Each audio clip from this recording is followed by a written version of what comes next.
Qu'est-ce qu'on peut faire en une minute? Une seule minute. Le rabbi Yosef Yitzhak un jour attendait le train avec ses élèves, quand un élève s'exclama en disant « Encore une minute avant le départ du train ». Le rabbi Yosef Yitzhak l'a regardé et lui a dit « Toi, tu es méticuleux ». Sûrement, il lui a dit ces mots-là. En tout cas, ce qu'il lui a dit, c'est « Tu as raison. Le temps, c'est très important. En une minute, un homme, il peut demander pardon à Dieu et transformer toutes ses erreurs, tous ses égarements, en mérite.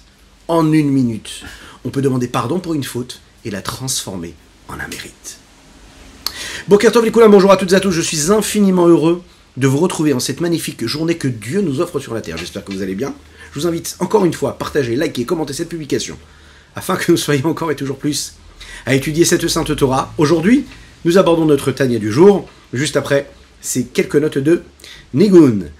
Aïe da da da da da da la ma aïe aïe aïe aïe aïe aïe aïe da da la la ya ma aïe aïe aïe da da da ya la da da la la ya ma aïe aïe aïe aïe da da la la ya ya ya ma aïe aïe aïe da da da la da da ma aïe aïe da da ya ma aïe aïe da da ma aïe aïe aïe aïe Hi da da da da da da da da Maya da da da da yai da da da da da da da Maya da yai yai ai da da da da la ya Maya yai da da da da da da da ya ya Maya yai yai ai da da da da ya Maya yai da da da ya Maya da da da la Maya yai yai Hi da da da da da da da Maya da da da ya Maya da da da da Maya ya ya ya ai da ya ya ya da Maya ya ya ya Maya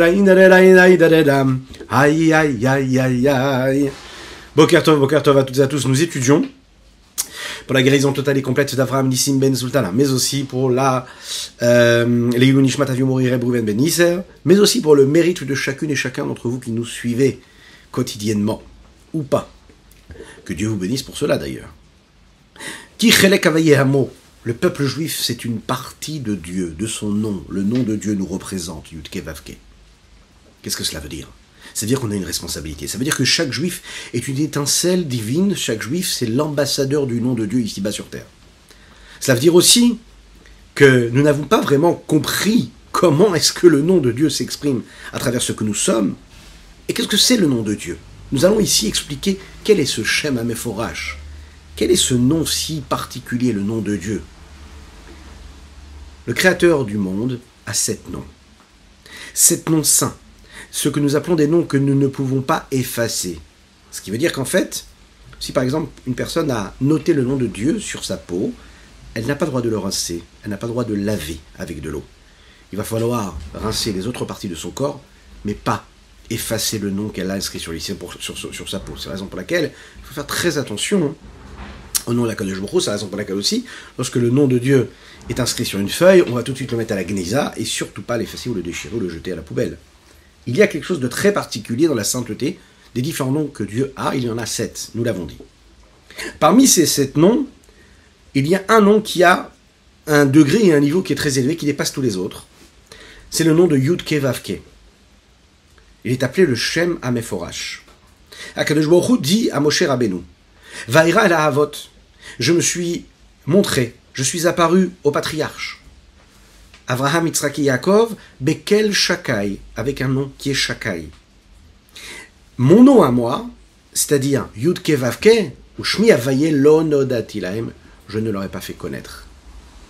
C'est-à-dire que même quand il s'est dévoilé auprès des patriarches, il s'est dévoilé à travers d'autres noms, et non pas avec ce nom-là de Yudke Vavke.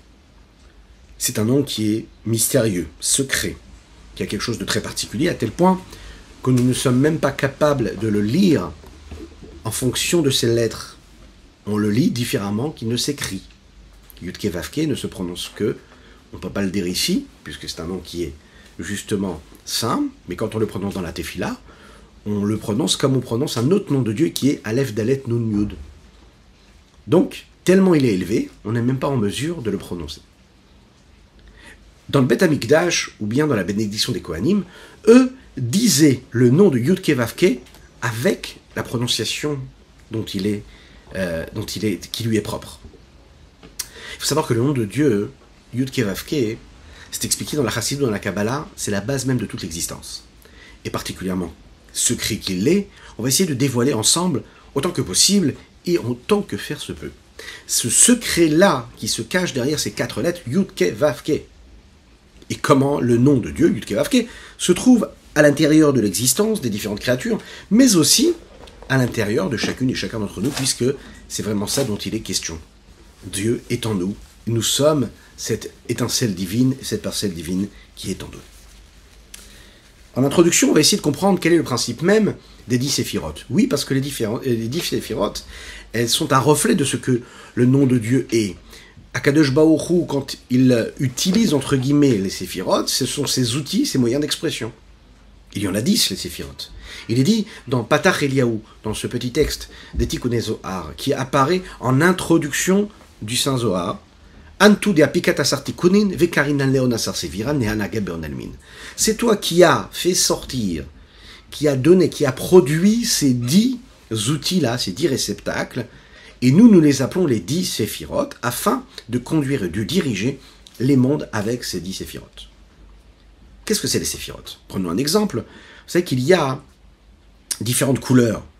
Et les différentes couleurs, eux, proviennent de couleurs de base. Et lorsqu'on va mélanger les couleurs de base, alors on arrive à d'infinies nuances de différentes couleurs. Combien de couleurs de base nous avons? 3. Nous avons le jaune, nous avons le rouge et nous avons le bleu. On peut y ajouter le blanc et les noirs.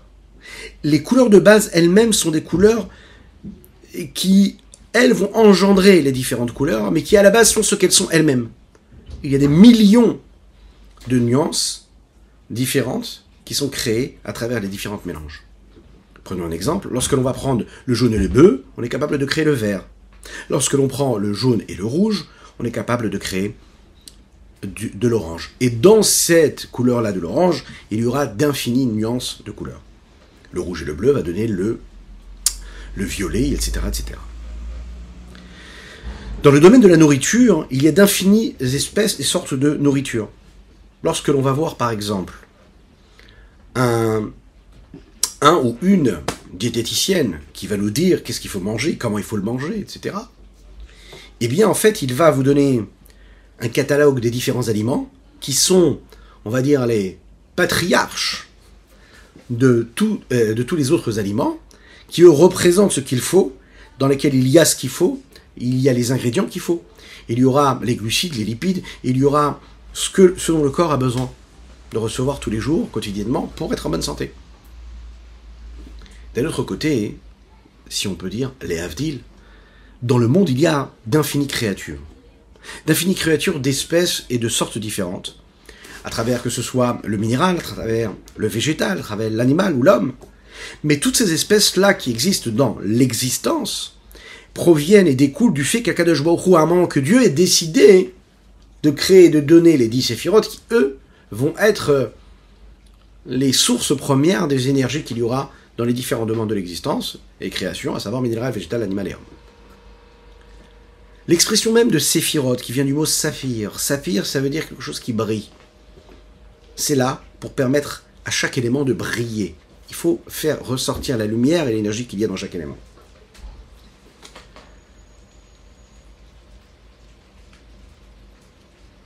Les 10 formes et les 10 moyens d'expression qui sont les bases de l'existence, par définition, ont des formes différentes. Et à travers leurs formes différentes, elles ont des expressions différentes. Prenons par exemple les premières séphirotes, le chesed et la gevura, qui concernent les midot, les émotions. Chesed, la bonté d'un côté, le côté droit, rigueur du côté gauche, la gevura, le din. La vertu de bonté, c'est de donner. C'est la volonté de donner, d'influencer, d'associer, de faire sortir vers l'extérieur quelque chose qui était à l'intérieur, de produire, de créer, de bâtir. Le chesed, lui, ne dépend pas du tout de la réaction de celui qui reçoit. Je suis quelqu'un qui donne, peu importe la personne qui le reçoit ou pas, en tout cas le mouvement a été de donner. Je suis quelqu'un qui est je suis en train de construire, peu importe la façon avec laquelle on va interpréter ce que je suis en train de bâtir ou construire, mais c'est un mouvement de don, de partage. Celui qui reçoit peut ou pas m'importer. Le shemesh, le soleil, c'est l'expression même de ce qu'est cette vertu de bonté. Quand le soleil brille, il ne se soucie pas de savoir est-ce que nous le recevons comme il se doit ou pas.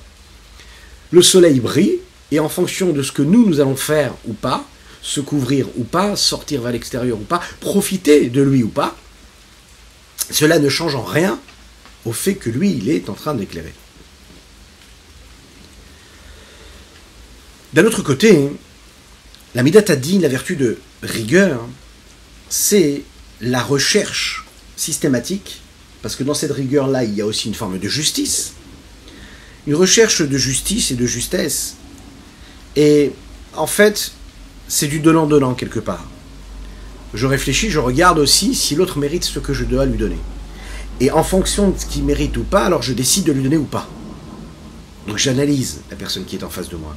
J'analyse beaucoup de savoir est-ce que ça vaut la peine d'investir, est-ce que ça vaut la peine de bâtir, de construire, est-ce que ça vaut la peine de lui donner, est-ce qu'il mérite, est-ce qu'il ne mérite pas.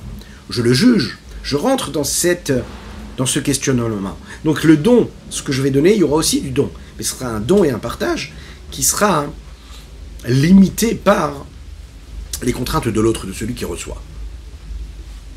En fait, on regarde bien ici, c'est ce qui nous accompagne dans toute notre existence, dans tous les domaines de notre vie, et en effet, on voit ici comment les nuances des traits de caractère peuvent avoir une incidence et des conséquences sur notre vie. On va essayer, pour comprendre cela, de catégoriser ça en 4 petits groupes. Nous avons un groupe, dans ce groupe-là, nous avons Chokhma et Bina, la question intellectuelle, l'intelligence, le discernement, la compréhension. Nous avons un deuxième groupe dans lequel nous mettrons les 6 midot, les 6 différents traits de caractère, à savoir Chesed, Gvura, Tiferet, Netzach, Hod et Sod. Ensuite, nous mettrons Malchut, qui est en réalité celui qui reçoit, enfin cette séphira-là qui reçoit tout ce qui est au-dessus et qui est capable, elle, de donner. Ici, nous n'avons pas compté Da'at, pour différentes raisons qu'on ne va pas développer ici, qui souvent dans la Kabbalah est compté et comptabilisé de manière différente. On met ça de côté pour l'instant.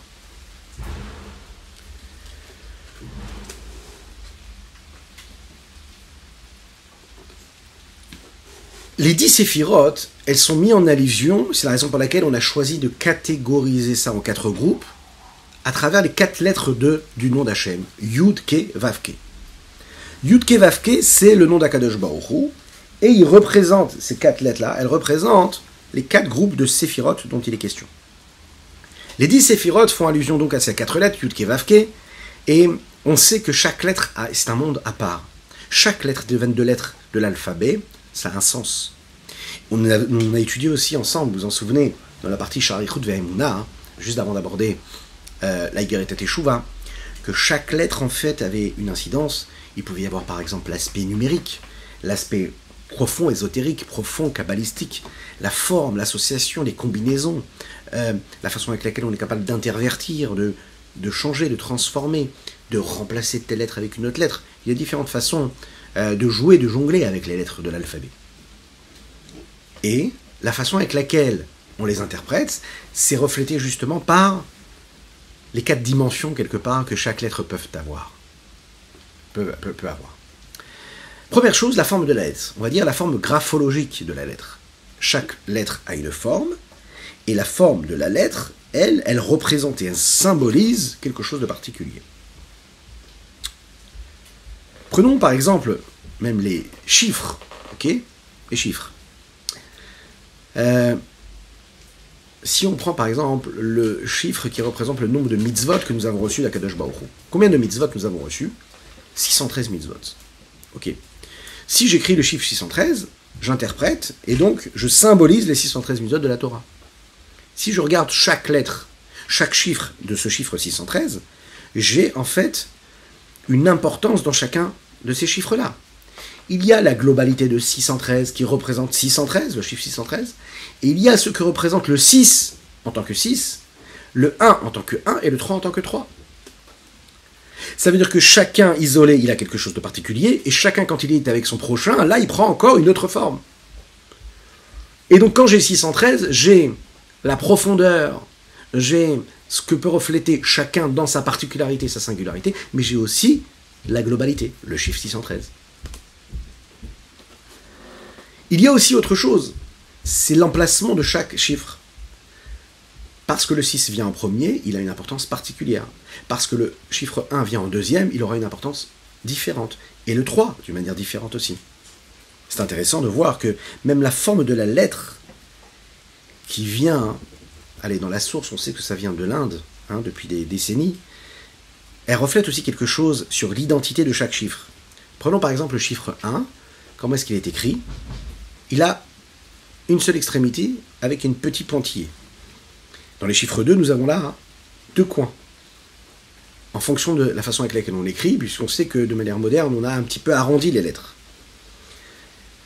Et un exemple aussi qu'on pourrait prendre par exemple dans les lettres, c'est que la lettre Aleph par exemple de l'alphabet, elle a un sens particulier à travers toutes ses formes. Vous connaissez le petit Yud qu'il y a dans la lettre Aleph, la petite barre qui est au milieu, et le petit Yud inversé qui est vers le bas. Le Yud qui est en haut, le Yud du bas, celle qui nous relie, cette petite barre qui est au milieu, c'est justement pour nous rappeler qu'il y a, vous le savez, Aloufo Shel Olam, le roi du monde, Akadosh Baruch Hu qui est en haut, il y a celui qui est en bas, le juif, et qu'est-ce qui nous relie les deux en même temps? Eh bien, c'est cette Emouna, cette foi en Dieu que nous avons, Emouna comme Aleph, c'est la pratique de la Torah et des mitzvot. Ce qui est très intéressant, c'est que dans cette lettre Aleph, on voit aussi l'idée que cette barre, elle représente ce qui est en haut et ce qui est en bas. Le haut, le petit Yud d'en haut de la lettre Aleph, ça représente le monde supérieur, et le Yud qui est en bas, ça représente les mondes inférieurs. Un juif, il est au milieu, son but à lui, c'est d'aller chercher comment il va pouvoir relier les deux, les mondes supérieurs et les mondes inférieurs. On vit à travers les mondes inférieurs, on vit dans les mondes inférieurs, mais on essaye d'enrichir ce monde inférieur et de faire ressortir la dimension supérieure, suprême de Dieu qui s'y trouve. La lettre Aleph aussi, c'est aussi une certaine façon de le voir à travers les valeurs numériques qu'elle peut avoir. À travers même, vous savez, l'expression, la façon avec laquelle on va le prononcer. La prononciation de la lettre aussi, elle a quelque chose, elle nous donne des informations. La lettre Aleph, c'est une lettre qui vient de la gorge. Ok? Et on peut le voir, par exemple, qu'un enfant qui naît, une des premières lettres qui va sortir de sa bouche, c'est le Aleph. Parce que le son qu'il est capable de sortir, c'est le Aleph, le A. Un petit peu comme le E, on va le voir un petit peu plus tard. Et petit à petit, il va commencer à dire les autres lettres. On va le voir aussi, les lettres, dans l'ordre qu'elles prennent et qu'elles ont à travers les mots. Si une lettre intervient à ce niveau-là et à ce moment-là de l'alphabet, c'est qu'elle a quelque chose de particulier à apporter. Et c'est pas un hasard si cette lettre-là, elle vient après cette lettre-là ou elle est avant une autre lettre. Chaque chose a sa raison. Et on va le voir comment, et c'est d'une richesse infinie. La forme graphologique, la valeur numérique. Prenons par exemple la valeur numérique du mot Elohim. Elohim, valeur numérique 86. Valeur numérique du mot Hateva, la nature. Oui, le nom de Elohim représente la force divine qui se cache dans la nature. À l'inverse du nom de Dieu, Yud Kei Vav Kei, qui lui représente quoi? La force divine qui dépasse la nature, comme à travers les miracles qui sont au-dessus de la nature. Nous avons aussi une différence à travers le nom même de la lettre, c'est-à-dire ce dont il est constitué, sa particularité et le sens profond qu'elle peut avoir. Prenons par exemple le Gimel et les Dalet, si vous voulez bien. La lettre Gimel, elle vient avant la lettre Dalet. Et on sait très bien que le Dalet nous fait penser à un mot qui veut dire Dal. Qui est le Dal? Dal, c'est celui qui est pauvre, que Dieu nous en préserve. Mais juste avant le Dal, il y a le Gomel. Avant de créer celui qui est pauvre, on crée déjà celui qui va donner aux pauvres. Gomel Chassadim. Celui qui donne au Dalet, Gomel Dalim. Et on regarde bien la lettre Gimel. Si vous regardez bien, elle a un petit pied, la lettre Gimel, qui descend vers le bas. Et le pied de Gimel, il va vers le Dalet. Et le Dalet qui est écrit juste après, il a un petit trait comme ça qui le relie vers ce qui vient avant, à savoir la lettre Gimel.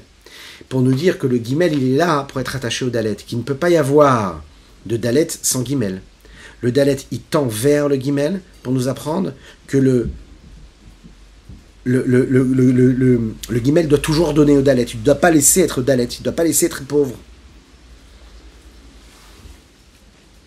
Et aussi que le dalet, que le dal, celui qui est pauvre, lui, il doit être à la recherche de ce riche-là, pour être celui qui va lui apporter, pas parce qu'il est moins bien que le riche, mais parce que le riche, sa fonction, c'est de lui donner, et que lui, sa fonction à lui, c'est de recevoir. Et que le monde, il est fait de cela, à savoir de celui qui donne et celui qui reçoit. Un jour, nous sommes celui qui donnons, et un jour, nous sommes celui qui recevons. Nous l'avons dit, la prononciation de la lettre qui va être différente en fonction de la lettre et de la façon avec laquelle on la fait sortir de notre bouche. Regardons dans les mots ce que le Rabbi Shlomo Zalman nous dit ici. Au Béouania, une explication de ce sujet-là. Kanodam Mimamar Eliyahu Antugab, de Apikad Asartikunin. Eliyahu Hanavi nous dit dans ce texte-là, tu es celui qui a mis en œuvre, qui a produit ces 10 tikunin. Vekainanon, Asasfiran, tu les as appelés les 10 séphirot. Les Anagav Leonelmin Setimin, afin de conduire le monde de manière cachée. Vichoulé, etc. Trakim Velabachma Yedia, tu es Chacham, tu es intelligent, mais attention, tu n'es pas intelligent comme nous on peut le concevoir et l'imaginer. Une intelligence qui n'est pas concevable par un homme lambda. Antmevin Velabevidin Yedia, tu comprends, tu discernes, mais pas comme nous on peut comprendre. C'est différent. Vous connaissez l'histoire du Rabbi Shlomo Zalman qui a parlé à un de ses élèves, qui était aussi un grand sage. Il dit voilà, regarde, toi, tu étudies la Torah toute la journée, et tu dois nourrir ton foyer, comme tout homme qui doit nourrir son foyer. Que Dieu fasse que tout le monde puisse avoir tout dans la largesse la plus totale. Dites Amen, Amen. Et tu dois nourrir ton foyer, et j'ai aussi, moi, en fait, une responsabilité, c'est de nourrir spirituellement mon enfant, puisqu'un père doit se soucier de l'éducation de son fils, de lui enseigner la Torah. Alors il lui a dit, regarde, on va échange de bons procédés. Toi, tu vas nourrir mon fils, et moi je vais te nourrir, je vais nourrir tes enfants. Je vais te payer, et toi tu vas me payer pour que je puisse, que je puisse en fait nourrir spirituellement mon fils, qui puisse étudier la Torah. Les gens qui pensent que tout ce qui est en rapport avec la Torah, c'est quelque chose qui doit être obligatoirement gratuit. Tu as la responsabilité d'enseigner à ton fils, eh bien la Torah, il faut lui enseigner. Et quand toi tu ne peux pas lui enseigner la Torah, ben, tu vas prendre quelqu'un, tu vas le payer qui lui enseigne la Torah. Et cela est tout à fait normal. De la même manière que quand tu vas faire tes courses, tu vas payer les aliments que tu vas acheter pour te nourrir. De la même manière que pour nourrir ton foyer, tu as besoin de travailler. Eh bien cela, c'est la même chose. Celui qui va enseigner la Torah à ton enfant, eh bien il sera payé pour cela. Et de cette façon-là, moi, la responsabilité que j'ai d'enseigner la Torah à mes enfants, elle sera faite par quelqu'un d'autre, en l'occurrence toi. C'est ce que l'Admor HaZaken lui a dit ici. Et l'Admor HaZaken lui dit quelque chose de très intéressant. Il lui dit, voilà comment tu vas enseigner la Torah à mon fils. Il lui a dit, la première lettre de l'alphabet, c'est le Aleph. Le Aleph, c'est le petit point en haut et le petit point en bas, comme on l'a dit tout à l'heure, et la petite barre qui est au milieu. L'enfant doit savoir que le Aleph de la Torah, c'est quoi? C'est le Yud qui est au-dessus. Le Yud qui est en bas, c'est, en réalité,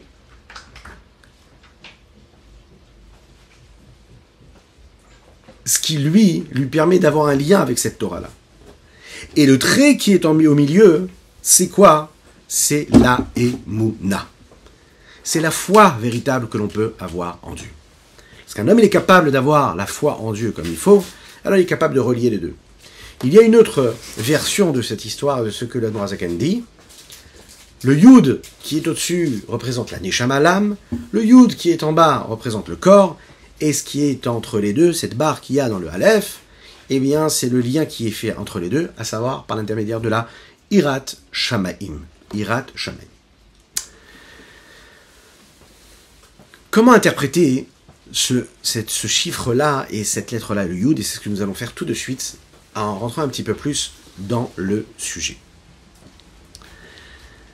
L'allusion que nous pouvons trouver à travers la sagesse. La première lettre, qui est le Yud, représente la Chochma. La deuxième lettre, le E, la Bina. La troisième lettre, le Vav, le 6, c'est les Simidot, nous l'avons dit. Et la quatrième lettre, c'est le E, le Malchut. Ces dernières, Séphira, qui représente toutes les autres Séphirot qui la précèdent. La première lettre, c'est un petit point, le Yud. Un petit point. D'un autre côté, le Yud, c'est une lettre que l'on retrouve parmi toutes les autres lettres. C'est-à-dire que dans toutes les lettres, on peut retrouver la petite forme du Yud. Dans chaque lettre, il y a une base de Yud, et puis la lettre Yud va ou s'allonger, ou s'élargir, mais ce sera toujours un yud en fait, en réalité. Le yud, il est comme ça, et puis si on passe au bet, eh ben, c'est un yud qui va s'allonger comme ça. Si on passe au gimel, c'est encore un yud qui va s'allonger de tous les côtés. Si on passe, un petit instant, si on passe au gimel, c'est un petit yud qui sera comme ça et qui va s'allonger et dans lequel il y aura une petite barre ensuite vers le bas. Si on passe au dalet, c'est un yud qui commence comme ça, qui va jusqu'au bout et qui laisse passer aussi une petite barre vers le bas. C'est toujours un yud en fait. Qu'est-ce qu'il y a de si particulier le yud? En fait, parce que le yud représente ce petit point essentiel, le premier. L'allusion qu'il y a dans la lettre yud fait référence à la première séphira, à la chorma. Et la chorma, c'est la base de tout. Dans la Torah Chassidut, nous expliquons que la chorma, c'est la petite graine qui tombe dans l'intellect. Cette petite graine, c'est le point de l'idée, c'est le flash, c'est le moment où on se dit « Yes, j'ai trouvé quelque chose, je comprends, il se passe quelque chose ». Et tout de suite après, il va falloir que je pétrisse l'idée. C'est la bina, que je prenne ce flash, que je prenne cette petite graine-là, et je lui permette eh bien, d'éclore, de prendre place, de s'installer. Chaque élément intellectuel, lui, est fait de cette base-là qui va s'approfondir, qui va se pétrir, qui va grandir. L'idée en général que nous pouvons avoir, l'ambition que nous pouvons avoir, génial, une super idée. Ouvrir un business, ouvrir une start-up, ouvrir un restaurant, construire une maison, bâtir quelque chose. L'idée, elle nous apparaît clairvoyante. Ensuite, on va s'asseoir, on va prendre un petit stylo et une petite feuille, et puis on va commencer à mettre ça en œuvre. On va établir le projet. Toute l'évolution, toute l'ouverture qu'il va y avoir ensuite, le développement et la matérialisation de ce que nous avons imaginé, lui, c'est ce que nous appelons le développement du ko-achma, de la force du quoi. Ça veut dire qu'il y a une force, il y a un potentiel, et nous, on essaye de se poser la question de savoir qu'est-ce qu'il est, qu'est-ce que c'est cette force-là. Comment est-ce que je peux lui donner un corps et lui donner une forme? La chorma, c'est la base de toute considération intellectuelle, et c'est la base de tout ce qui va venir après. La chorma, en fait, elle fait partie du domaine qui est au-delà de l'intellect. C'est la raison pour laquelle la chorma, ça n'est qu'une idée, mais c'est en même temps, quand c'est l'idée, c'est aussi l'essentiel et la partie de base qui va permettre à toute l'élaboration qui va naître juste après. Le fait de savoir qu'il y a une possibilité de, et ensuite, quelque chose qui va être développé ensuite. Lorsque l'on écrit le yud, il y a ce petit point du yud, qui représente en fait ce petit flash, cette petite graine. Le et, la deuxième lettre du nom de Yud Kevavke, lui, c'est la continuité de la lettre Yud. J'ai la lettre, j'ai la petite graine de la forme de la lettre Yud, mais les différentes formes et les petits bâtons qu'il va y avoir dans cette lettre et, que ce soit dans la largesse ou dans la largeur, ou bien dans la longueur, de la hauteur vers le bas. Si on regarde par exemple dans la largeur, eh bien ça va aller de droite à gauche. Et si on regarde au niveau de la longueur, de haut en bas.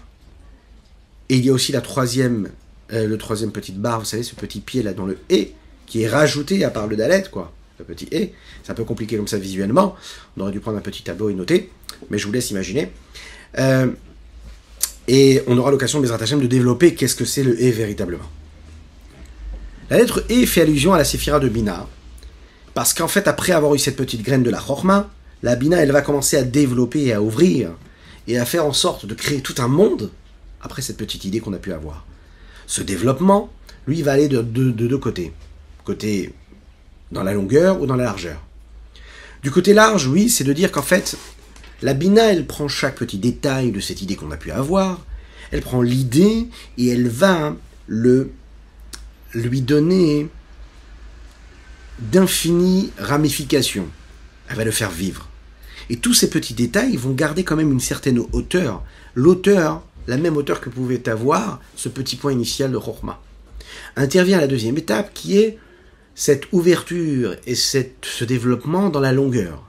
Et cette longueur-là, en fait, c'est ce que la Bina va faire. C'est une étape qui est supérieure, puisqu'elle traduit, elle permet d'interpréter et de faire descendre l'idée qu'on a pu avoir initialement.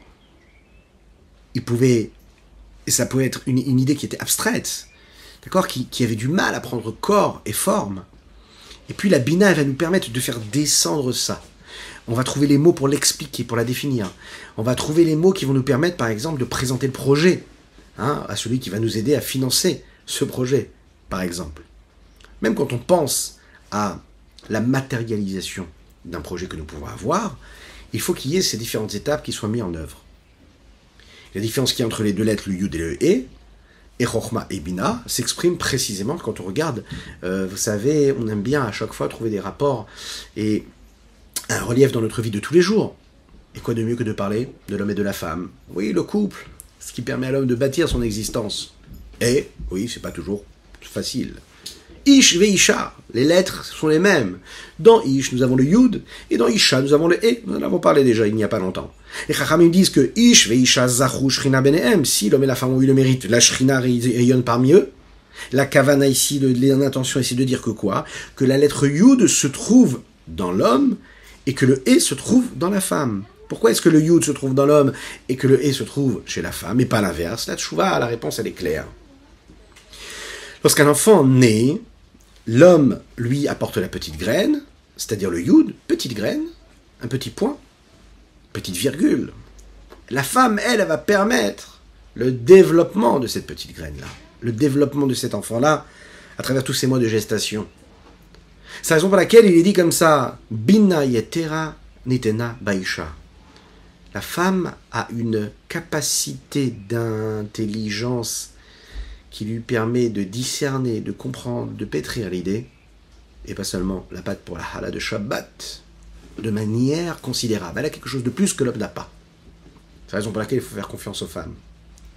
C'est le développement qu'elle a ici, cette capacité de développer, parce que même naturellement, physiquement, la femme, c'est celle qui met au monde l'enfant, qui lui a été initié juste par une petite goutte, une petite virgule qui vient de l'homme, dans laquelle il y a tout. Par exemple, Sarai Menou, notre matriarche, elle s'appelle Sarai. Dès l'instant où on en retire le Yud et on y met un E à la place, on va changer son nom, alors à ce moment-là, elle sera en mesure de donner naissance à un enfant. Et c'est ce qui va se passer ce jour-là. Elle va, Baruch Hashem, être bénie. Dès l'instant où on lui donne ce nom-là, avec le E, eh bien, elle va donner et mettre au monde un enfant. La troisième lettre, c'est la lettre Vav. Troisième lettre, la forme de la lettre Vav. Regardons ça de plus près. C'est un Yud, le Vav. C'est un Yud qui se rallonge vers le bas. Ça descend du haut vers le bas. La lettre Vav ne va pas ni dans la largeur, ni dans la longueur. Mais précisément, pardon, elle ne va pas dans la largeur, mais elle va dans la longueur. Et en fait, elle descend du haut vers le bas, un peu comme pour nous dire que le Vav, c'est de faire descendre quelque chose qui aurait en haut, et de l'amener vers le bas, de l'attirer vers le bas. La valeur numérique du Vav, chiffre 6. La lettre Vav fait allusion justement à ces 6 midot, les 6 vertus, les 6 traits de caractère. Chesed, Gvura, Tiferet, Netzach, Hod, Yesod. Ces vertus-là apparaissent dans les mots de David Ameller. C'est des mots que nous prononçons tous les jours dans notre tefila. Lecha Hashem, Hagdula, Ve'agevura, Ve'atiferet, Ve'anetzach, Ve'ahod, Kichol Bashamim Uvaharetz. Nous le disons. Dans le Vaïvar David, Lecha Hashem, 1. Hagdula. Toi, Dieu, tu as la Gdoula. Qu'est-ce que c'est la Gdoula? C'est la grandeur, le chesed. Ensuite, toi, tu as quoi? Le 2, la Gvura, deuxième vertu. Ensuite, tu as Tiferet, ce qui est entre les deux, un peu plus bas. Ensuite, le Netzach. Ensuite, le Hod. Et ensuite, en 6e position, Kikol Bashamayim Uvaharetz, c'est ce qui relie le Shamaim et le Haaretz, la ciel et la terre, c'est le Yesod. Ensuite, on dira dans le texte, Lecha Hashem Amamlacha. Et là, on parle de quoi? De la Séphira de Malchut, qui est la 7e Séphira. De la même manière que dans la forme graphologique de la lettre Vav, nous avons cette descente du haut vers le bas, on attire quelque chose du haut vers le bas, et bien la fonction de ces 6 vertus-là, de ces 6 midot, de ces 6 traits de caractère, ce sera de faire descendre la compréhension, la conscience intellectuelle du haut vers le bas. Pourquoi? Parce que quand on parle en haut et en bas, dans l'âme de l'homme, au sujet de l'âme de l'homme, on veut parler de ça. On veut parler du fait que l'âme elle-même, en fait, elle est en haut. L'âme, tout ce qui est âme, c'est quelque chose qui est élevé. Tout ce qui est en bas, c'est ce qui correspond au monde, le monde extérieur, inférieur. L'intellect, l'intelligence, la compréhension, ça ne reste que de la théorie, du discernement intellectuel. L'intellect, lui, est complètement isolé et détaché de l'autre. L'intellect n'est pas dans le partage. L'intellect est isolé, il est solitaire, il est personnel, il est même égoïste, l'intellect. Il pense avec ce qu'il est lui. Lorsque nous partageons avec l'autre, lorsqu'il y a l'expression des différentes vertus à travers les émotions, alors là, l'autre prend une place. Le partage, le don. À ce moment-là, il y a le chesed, il y a la gvoura, la justice, le bon, le don, le partage. Il y a le tiferet, l'harmonie, la paix. Il y a le nitzachon, il y a le fait de gagner, il y a le fait d'être vaillant. Il y a l'autre. Je suis confronté à l'autre. Non plus juste dans mon intellect personnel égocentrique. Il y a aussi, par exemple, la capacité de reconnaître, d'être reconnaissant, de remercier, de recevoir. Et ça, c'est le Hod. Il y a le fait d'être capable de créer des liens, des rapports. C'est le Yesod. Comme on peut le voir, qu'un homme qui est intellectuel, en général, c'est quelqu'un qui est plutôt froid. Pas vraiment un chassid. Un chassid, c'est quelqu'un qui est capable de vivre les plus belles recherches intellectuelles et ses capacités intellectuelles et de réussir à les traduire et à les connecter à son environnement, à sa pratique. C'est ça être un chassid, c'est ce que le rabbi a toujours voulu nous donner, à savoir être intellectuellement très élevé et en même temps être dans la pratique la plus grande, être ancré dans la vie, dans le réel, réussir à joindre les deux. Ça, c'est la force. Ça, c'est ce que le rabbi nous demandait et nous demande à chacune et chacun d'entre nous, de réussir dans cela. Mais en général, un intellectuel, il est dans une forme de froideur. Il est assez isolé. Un intellectuel, comme on peut le constater et le voir en général. Un homme qui comprend quelque chose intellectuellement se met de côté, il est un peu isolé. Un homme qui est plutôt sentimental, émotionnel, c'est quelqu'un qui est beaucoup plus communautaire, beaucoup plus sociable, il est plus dans les émotions, il partage, il cherche le prochain, il cherche à partager, il cherche à être avec l'autre. Il est moins dans l'analyse, il est plus dans le concret, dans le réel. Un homme comprend de manière intellectuelle, il commence à développer en lui un sentiment par rapport à ce qu'il a réussi à comprendre, et bien l'émotion et le sentiment va le pousser à réussir à partager ce qu'il a réussi à comprendre. Là, c'est quand on arrive à une forme d'harmonie où chacun sert, donc les émotions servent l'intellect et l'intellect sert les émotions afin qu'ils puissent être dirigés comme il faut. L'chaim, l'chaim, l'chaim.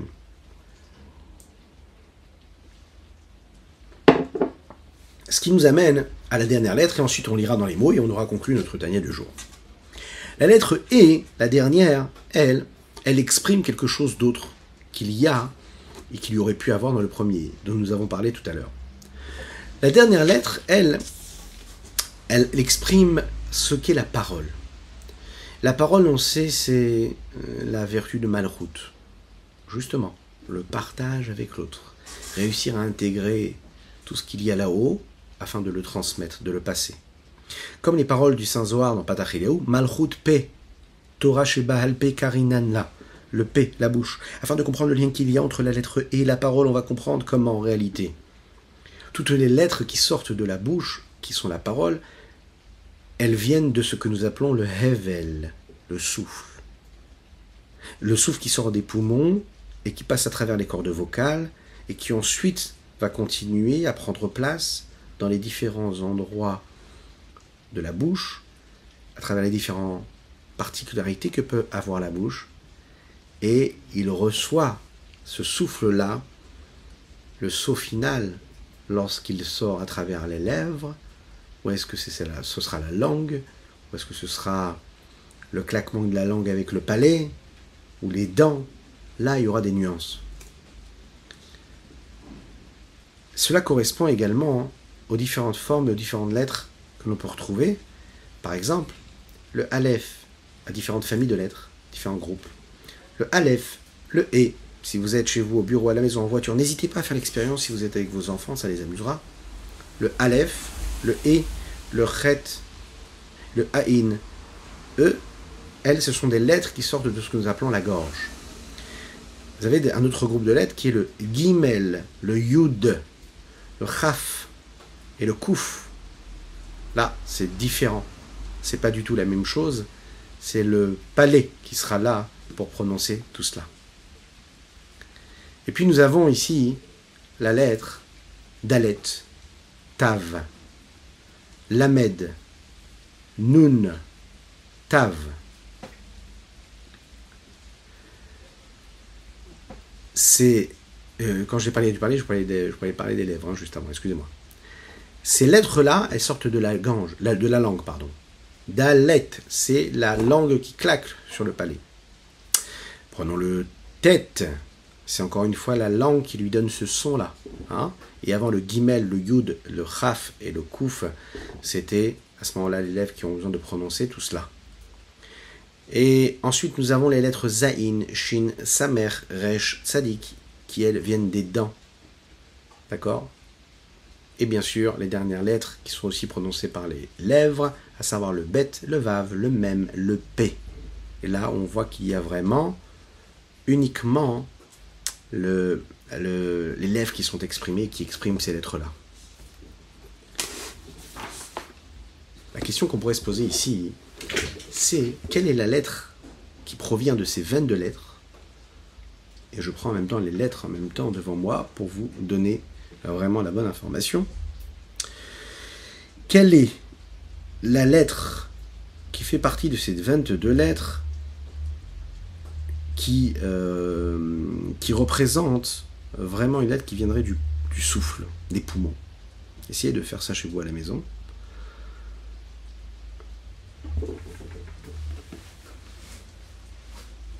Dans ces 22 lettres, on nous dit, dans la Kabbale et la Chassidut, il y a une lettre qui, elle, représente vraiment les poumons. Quelle est cette lettre-là ? En fait, dans toutes les lettres, il y a un souffle qui vient des poumons. Mais quelle est celle qui nous permet de faire sortir vraiment, vraiment le souffle ? Qui n'a pas besoin d'autre chose. En fait, on va se rendre compte que c'est le « et ». Le « et », en fait, n'a pas besoin autant du palais, des lèvres, des dents, que peut avoir besoin... Que peuvent avoir besoin les autres 22 lettres, ou 21 autres lettres. Quand nous avons parlé par exemple des lettres tout à l'heure, du guimel par exemple, lui il a besoin du palais. Guimel, s'il n'y a pas le palais, il ne peut pas être prononcé par exemple. Si nous parlons du et, le et ça peut être tout simplement un souffle, voilà, un peu comme le aleph, il peut être différent du aleph. Et le et, il a quelque chose de particulier. Pourquoi ? Le « et », c'est la lettre basique de toutes les autres lettres. Et toutes les lettres, elles vont s'ouvrir et elles vont permettre à cette lettre « et » eh bien, de prendre une forme à travers ce que nous appelons les 5 sorties de la bouche. On peut comprendre le rapport et le lien qu'il y a entre la lettre « et » et la notion de parole. D'abord, la lettre « et », c'est celle qui est à la base de toutes les autres lettres. Deuxièmement, la valeur numérique de la lettre « et », c'est le chiffre 5, ce qui correspond justement aux 5 sorties de la bouche, 5 moyens d'expression que la bouche peut avoir. D'où viennent donc les 22 lettres. J'espère que tout est clair. Oui, parfait. Regardons dans les mots ce que le Rabbi Shlomo Zalman a à nous dire. L'école a essayé sfirot techlalot. ונרמזות בשם הוויה ברוך הוא, כי היוד שהיא בחינת נקודה לבד מרבסת לחוכמתו יתברך. שהיא בחינת הלם והסתר קודם שבאה לבחינת התפשטות וגילוי ההשגה וההבנה. והקוד של היוד רומז לבחינת רצון העליון ברוך הוא, שלמעלה מעלה ממדרגה בחינת חוכמה אלה כנודע. Ensuite, ואחר שבאה לבחינת התפשטות וגילוי ההשגה וההבנה לעלמין סתימין, נכללת ונרמזת באות שיש לה בחינת התפשטות לרוחה, והמורה מרמז על הרחבת הבירור וההבנה. וגם לאורך המורה על בחינת ההמשכה וההשפעה מלמעלה למטה לעלמין סתימין. ואחר כך, כשנמשכת המשכה והשפעה זו יותר למטה לעלמין דתגליין, וכמו האדם שרוצה לגלות חוכמתו לאחרים על ידי דיבורו על דרך משל, נכללת ונרמזת המשכה זו באותיות ו' et. Ce que nous avons dit oralement dans les mots. Qui a vav, parce que le vav mourait à l'amshacha mal al mata, du haut vers le bas.